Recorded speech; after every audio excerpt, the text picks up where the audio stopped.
उधर भारतीय क्रिकेटर से जुड़े दो मामले इस वक्त सामने आए हैं। एक आकाशदीप से जुड़ा हुआ है और दूसरा सुरेश रैना से। आकाशदीप ने एक फॉर्च्यूनर कार अपनी बहन को गिफ्ट दी, लेकिन उन्होंने बिना हाई सिक्योरिटी रजिस्ट्रेशन प्लेट के डिलीवरी ले ली, जिससे उन्हें और डीलर को नोटिस जारी कर दिया गया। दूसरे मामले में सुरेश रैना की इन्फोर्समेंट डायरेक्टरेट में पूछताछ चल रही है। ये दो ऐसे किस्से हैं जो भारतीय स्पोर्ट्स पर्सनालिटी के अराउंड या चारों तरफ आज के दिन घूम रहे हैं और हर कोई जानना चाहता है कि चल क्या रहा है। तीन खास मेहमान मेरे साथ इस वक्त जुड़ने जा रहे हैं। मनोज जोशी हमारे स्पोर्ट्स एडिटर हमारे साथ इस वक्त जुड़ चुके हैं। मेरे साथ अभिषेक सिंह मेरे साथ लखनऊ से जुड़ेंगे लाइव और जावेद हुसैन मेरे साथ दिल्ली से लाइव कुछ देर में जुड़ जाएंगे। मनोज जी, मैं सबसे पहले आपका ही रुख कर लेता हूं, इससे पहले कि हम अपने संवाददाताओं से इस बारे में जानकारी लें। पहले आकाशदीप से जुड़ा हुआ मसला क्या है और क्या ये कार बिना HSRP के प्लेट के लिए हुए डिलीवरी ले लेना एक ऑफेंस बनता है? देखिए, सबसे बड़ी चिंता की बात यही है कि हमारे यहाँ जो इतने क्रिकेटर्स हैं, स्पोर्ट्स पर्सन्स हैं, वो चौके छक्के लगाना तो बखूबी जानते हैं, विकेट चटकाना भी बहुत अच्छा उन्हें आता है। लेकिन जब कोई गाड़ी खरीदते हैं तो उसके लिए जो बेसिक चीजें हैं, हाई सिक्योरिटी रजिस्ट्रेशन प्लेट, वो होना अनिवार्य है। उसके लिए टैक्स भरा जाता है और जब टैक्स आप भरते हैं तो फिर ये जो हाई सिक्योरिटी रजिस्ट्रेशन प्लेट है, ये जारी की जाती है, उसको लगाया जाता है। अब ये सब ना लगाने के फलस्वरूप उन पर जो डीलर है उनको भी एक नोटिस दिया गया है और आकाशदीप को भी नोटिस दिया गया है। ऐसे ही ये जो मामले हैं, मैं समझता हूं कि जो प्लेयर्स हैं वो अपने एक मैनेजर भी रखते हैं, जो हाई प्रोफाइल, जो क्रिकेट से जुड़े हुए लोग हैं। आप दूसरे खेलों में लेकिन आकाशदीप का ये मामला क्या इतना गंभीर है जो आकाशदीप को लेकर अभी ये सारी चीजें इस वक्त चल रही हैं? ये तो ये माना जा सकता है कि हाँ, इसका थोड़ा फाइन भर देंगे या पैसा दे देंगे तो उनको नंबर प्लेट इश्यू हो जाएगी। देखिए, बिना प्लेट नंबर के अगर आप गाड़ी चलाते हैं तो है तो ये अपराध ही ना। तो ये उनको भी नोटिस जारी किया गया है आरटीओ लखनऊ की तरफ से, और ये नोटिस जारी किया गया है डीलर को भी। तो ये अपने आप में एक संवेदनशील मामला है। मैं समझता हूँ जो मैनेजर है उनको, अगर क्रिकेटर को जानकारी नहीं है तो मैनेजर को इस बारे में जानकारी देनी चाहिए, क्योंकि वो मैनेजर हाई प्रोफाइल चीजों से जुड़े हुए, लेन देन से जुड़े हुए वित्तीय मामले, खिलाड़ियों के सब कुछ वही डील करता है। तो यहाँ जाहिर सी बात है कि कहीं ना कहीं चूक तो हुई है। अब यहाँ मैं एक छोटा सा आपको उदाहरण देना चाहूंगा MS धोनी और हरभजन सिंह का। हरभजन सिंह ने चेन्नई में एक मामला दर्ज किया था, धोखाधड़ी का मामला उनके खिलाफ हुआ था। ऐसे ही MS धोनी ने अपने पार्टनर पर एक आरोप लगाया था, वहां 15 करोड़ रुपए का मामला था। खिलाड़ी जाने ना अनजाने ऐसे मामलों में फंस जाते हैं जिसकी उनको जानकारी नहीं होती। उनकी जानकारी क्रिकेट के मैदान तक सीमित होती है। मुझे लगता है कि यहाँ पर जो उनके साथ जुड़े हुए, जो वित्तीय लेन देन से जुड़े हुए मामले जो उनका डील करते हैं, उनको अवेयर करना चाहिए खिलाड़ियों को। वाकई उनको अवेयर करना चाहिए। लेकिन ये मामला आकाशदीप से जुड़ा हुआ है। हमारे संवाददाता अभिषेक लखनऊ से हमारे साथ जुड़ेंगे तो उनसे भी और ज्यादा जानकारी लेंगे।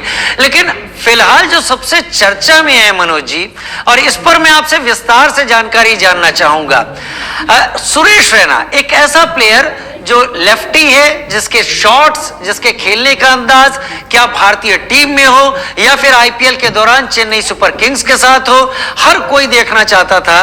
अगर ईडी उन्हें पूछताछ के लिए बुलाती है, कितना गंभीर है, क्योंकि कहा जाता है ईडी तब तक नहीं बुलाती जब तक ईडी के पास पुख्ता चीजें नहीं आ जाती, और ईडी छोटे मामलों में हाथ नहीं डालती, वो बड़े अमाउंट के किसी ऐसे मामले में उसी में वो हाथ डालती है। देखिए, ये तो उम्मीद की जाती है किसी भी खिलाड़ी से कि वो जिस भी बेटिंग ऐप से जुड़ा हुआ है कि वो स्किल्ड बेस्ड है, जो कि पूरी तरह से मान्य है, वैध है।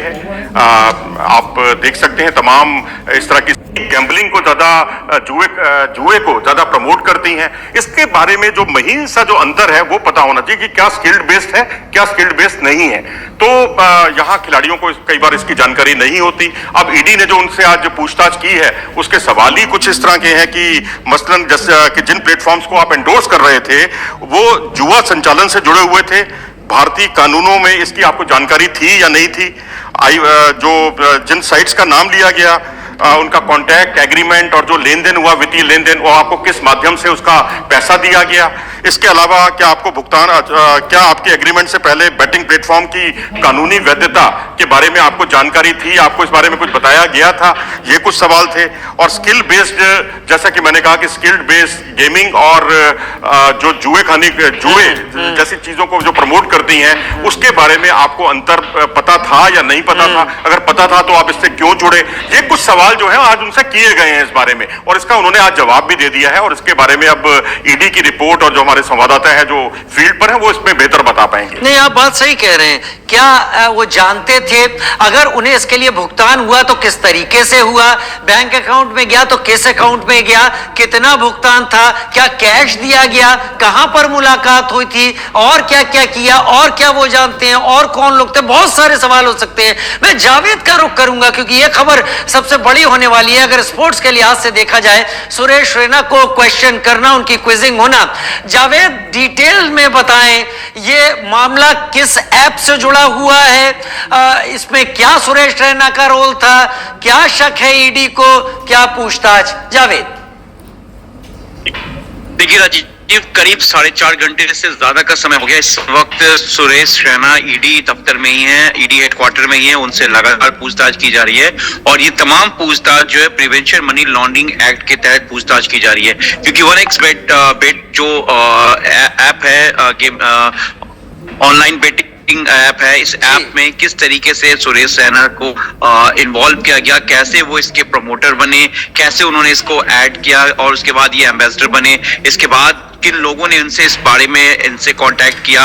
और क्योंकि वो हालांकि एक सुपरस्टार थे इंडियन क्रिकेटर के और आईपीएल के जाने माने बड़े बैट्समैन है मिडिल ऑर्डर के, और ऐसे में एक शख्स जो कि भारत को रिप्रेजेंट कर रहा था, उसके बाद इस तरीके के जो बेटिंग ऐप है जो कि पूरी तरह से बैन है, और एजेंसीज की तरफ से भी, क्योंकि कई लोगों को करोड़ रुपए का नुकसान हुआ है, चूना लगाया गया ऐसे बेटिंग ऐप के जरिए। तो क्या एक नामी शख्सियत, इस प्लेयर, वो कैसे इस ऐप से जुड़ा, उससे किस तरीके से इस ऐप को प्रमोट करने के लिए उससे कांटेक्ट किया गया, या और उसके बाद उसे कैसे पैसे के लिए, क्योंकि एक सेलिब्रिटीज के तौर पर जो है राजीव, उनको इस ऐप में बुलाया गया था इसको प्रमोट करने के लिए, जो एक बेटिंग ऐप था। इसके अलावा जो है राजीव, कई और क्रिकेटर्स हैं जिनके नाम अभी सामने आ रहे हैं, कुछ एक्टर्स भी हैं जिनसे पूछताछ की जा चुकी है एक महीने पहले। और ऐसे में जावेद, मैं आपसे एक जानकारी चाहता हूं, जरा हमारे दर्शकों के लिए इसको करेक्ट कीजिएगा। अभिषेक भी मेरे साथ इस वक्त जुड़े हैं, उनसे भी बात करेंगे।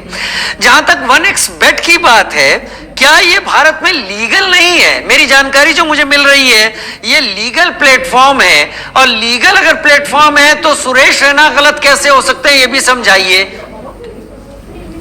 देखिए, prevention of money laundering act का मामला, क्योंकि कई लोगों की तरफ से जो जानकारी मिली है कि कई लोगों के साथ जो है इसमें उनके पैसे जो है इस ऐप में जो जानकारी मिल रही है कि वो कहीं ना कहीं पैसा डूब गया है। अब इसको ये भी जानकारी मिल रही थी कि ये यहाँ पर पूरी तरीके से लीगल तरीके से नहीं था, और इसी को लेकर ही सुरेश रैना इसको प्रमोट कर रहे थे, इसके एम्बेसडर भी थे, और इस ऐप जो कि बेटिंग ऐप है, इस ऐप को ही उसके इस प्लेटफॉर्म पर जाकर उन्होंने इसको प्रमोट किया। तो अब जिस तरीके से लोगों को जो इसका रिटर्न जो ऐप के जरिए जो लोग आप देखते होंगे कि लोग गेमिंग ऐप करे या बेटिंग ऐप करे, लोग इसमें कहीं ना कहीं इन्वॉल्व होते हैं। अब जो है जो पूरा जो मामला है वो प्रिवेंशन मनी लॉन्ड्रिंग एक्ट के तहत मामला आया। ईडी के जब संज्ञान में पूरा मामला आया तो ईडी इस पूरे मामले की जांच में जुटी। उसके बाद ईडी ने जो ईडी के सोर्स से बताते हैं कि जो लोग इस ऐप से जुड़े हुए थे, उन तमाम प्रमोटर्स या जो इसको प्रमोट कर रहे थे इस प्लेटफॉर्म पे आकर, उन लोगों से जानकारी हासिल करनी चाहिए कर रहे हैं कि आखिर उनका कनेक्शन कैसे हुआ। देखिए राजीव, इसमें जो अभी तरीके से जो अभी तक की जानकारी है वो एजेंसीज के जरिए की बेटिंग ऐप है, और ये कहीं ना कहीं पूरी तरीके से बैन है। ये ऐप जो है ये कहीं ना कहीं जो लोगों का जो पैसा है, लोग ने जो इसमें इस बेटिंग ऐप में जो पैसा उन्होंने जिस तरीके से लगाया और जो उनको नहीं हुआ लौटा, तो कहीं ना कहीं वो लोगों के साथ एक तरीके से धोखा हुआ। अब इसी मामले को लेकर जो है हैदराबाद में भी ईडी का जो जोन ऑफिस है वहां पे भी पूछताछ की गई। सुरेश रैना को क्या बताया गया था, किस तरीके का प्रमोट करना था, कैसे उनका क्या कॉन्ट्रैक्ट था या कोई इनका एक इन्वॉल्वमेंट था इस ऐप के जरिए, इसी को जानने के लिए ईडी ने इनको नोटिस दिया था और आज उनको सम्मन देकर बुलाया था। अब इस पूरे मामले में हालांकि 4.5 घंटे ज्यादा का समय हो गया है और जानकारी के मुताबिक सुरेश रैना इस वक्त ईडी हेडक्वार्टर के अंदर ही है और अभी और पूछताछ चल सकती है और प्रिवेंशन मनी लॉन्ड्रिंग एक्ट के तहत ही उनका जो बयान है वो दर्ज किया जाएगा। सुरेश रैना जो 11 बजे के आसपास वो ईडी दफ्तर पहुंचे, उसके बाद वो अंदर गए। एक जो प्रोसीजर होता है अंदर जाके उनकी एंट्री हुई होगी, उन्होंने बताया होगा कि मुझे इस केस के, हालांकि उन्हें सबको जानता है लेकिन फिर भी जो एक प्रोटोकॉल होता है, एक जो एक प्रोसीजर होता है। अगर हेडिंग लगाना है तो आप जब तक ये इस पे लगा सकते हैं, पे मैंने जो आयु जो अधिकारी होंगे इस केस से वो उनके पास वो पास गए होंगे वहां पर बकायदा, फिर उनसे सबसे पहले यही कि इस ऐप के बारे में बताइए, इस बेटिंग ऐप के बारे में बताइए। मैं रुक करता हूं आपका को कैसे कांटेक्ट किया गया, किस तरीके से संपर्क टूट रहा है जावेद बार-बार। ये जो अभी जावेद जानकारी दे रहे थे मनोज जी, ये जावेद की जानकारी 1xBet को लेकर है जिसमें बेटिंग ऐप है, इससे जुड़े सुरेश रैना, लेकिन जो मैं देख पा रहा हूं अभी, जो मैंने गूगल किया, चीजों को समझा, ये लीगल प्लेटफॉर्म है। कितना बड़ा झटका लग सकता है सुरेश रैना को टेक्निकली भी और स्पोर्ट्स के लिहाज से भी, आप क्या समझते हैं इसमें? देखिए, करियर के लिहाज से तो अब उनका करियर खत्म हो चुका है। अब उसमें अब ना तो वो आईपीएल में खेलते हैं और ऑफिशियली रिटायरमेंट भी ले चुके हैं, लेकिन अब यहाँ सबसे जो चिंता का विषय है वो ये है कि आपके चेहरों का इस्तेमाल किया जाता है। भोली वाली जनता है वो देखती है भाई सुरेश रैना इस बेटिंग ऐप को प्रमोट कर रहे हैं, तो यहाँ पर पैसे लगाने में कोई बुराई नहीं है। और ऐसे ही वो बड़े बड़े खिलाड़ियों को जब वो देखती हैं, बॉलीवुड के से जुड़े हुए लोगों को देखती हैं, सेलिब्रिटीज को देखती हैं, तो अपना पैसा लगा के आपने बड़ा आशान्वित अपने आप को महसूस करती हैं। लेकिन होता उसके कई बार उलट है, क्योंकि खिलाड़ी को भी उसकी जानकारी नहीं होती। तो ईडी ने आज यही सब कुछ पूछताछ की है। पूछताछ में उनका प्रयास यही था कि क्या वो इनोसेंट है, क्या उनको पता था, अगर पता था तो इसका मतलब है कि वो कल्प्रिट है, अगर नहीं पता था, अनजाने में हुआ है अपराध, क्योंकि अपराध तो है ही, क्योंकि करोड़ों लोगों को, जैसा कि जावेद ने बताया कि बहुत लोगों का पैसा डूब गया है। और जब पैसा डूबता है तो फिर इस तरह की आशंकाएं उस व्यक्ति पर सबसे पहले उठती हैं कि जिसको सबसे पहले चेहरा बनाया गया। एक आर्थिक अपराध तो बनता है, जिसके नाम पर बेची गई चीज वो एक आर्थिक अपराध बनता है। लेकिन मेरे ख्याल से सुरेश रैना इतने समझदार तो होंगे कि उन चीजों के बारे में समझ पा रहे होंगे और जो भी उनके जवाब होंगे वो शायद ईडी को भी सेटिस्फाई कर रहे होंगे। लेकिन अभिषेक मेरे साथ इस वक्त लखनऊ से जुड़े हुए हैं। हम सुरेश रैना की बात दिल्ली के एंगल से कर रहे थे।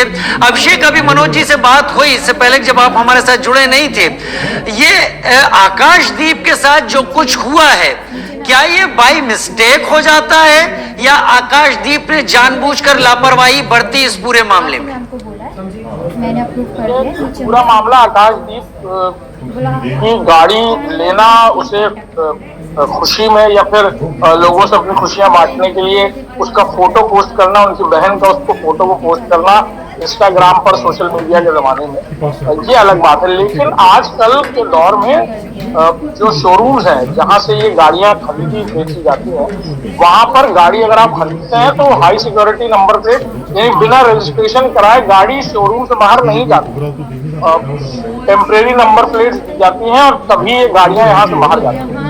लिहाजा उसको लेकर ये ऑब्जेक्शन किया गया है और तब तक गाड़ी बहुत लॉन्ग रूट पर ना चलाई जाए, बाहर ना चलाई जाए बहुत समय तक, जब तक रजिस्ट्रेशन नंबर प्लेट नहीं मिल जाती। यानी टेम्परेरी नंबर प्लेट के साथ आप बहुत सफर नहीं कर सकते। इस केस में नंबर प्लेट ही नहीं दिख रही थी, हाई रेजोल्यूशन नंबर प्लेट की बात तो बहुत दूर की है। ये भी हो सकता है कि चूक रही हो शोरूम की और अब क्योंकि गाड़ी ओनर तक पहुंच गई है, लिहाजा ट्रांसपोर्ट कमीशन ऑफिस की तरफ से, लखनऊ आरटीओ की तरफ से ये नोटिस भेजी गई कि बिना हाई सिक्योरिटी नंबर प्लेट के ये गाड़ी, जो एक्सयूवी में सबसे हाई एंड ब्रांड की गाड़ी है, इसे इस तरह से बाहर नहीं जाना चाहिए। इसको लेकर उन्हें नोटिस भेजी गई है। नोटिस का वो जवाब क्या देते हैं, शोरूम मालिक जवाब देते हैं, आकाशदीप जवाब देते हैं, ये देखने वाली बात होगी। पनिशमेंट हाँ, ये कितना बात- हो सकता है अगर पनिशमेंट बनता है इसमें? तो रजिस्ट्रेशन फीस के अलावा पनिशमेंट रोड टैक्स का हो सकता है, जो जानकारी हमें मिल रही है, लेकिन अभी इसको लेकर उनके जवाब का इंतजार है। ठीक वो है। आरटीओ की तरफ से इस नोटिस का क्या जवाब देते हैं, क्या जिस शोरूम से गाड़ी खरीदी है वो शोरूम की तरफ से जवाब आता है, क्या अंडर प्रोसेस का रजिस्ट्रेशन, ये वो बातें हैं जो अभी कुछ वक्त में सामने आ जाएंगी। ठीक, बहुत शुक्रिया अभिषेक इस जानकारी के साथ। जावेद आपका और मनोज सर आपका भी।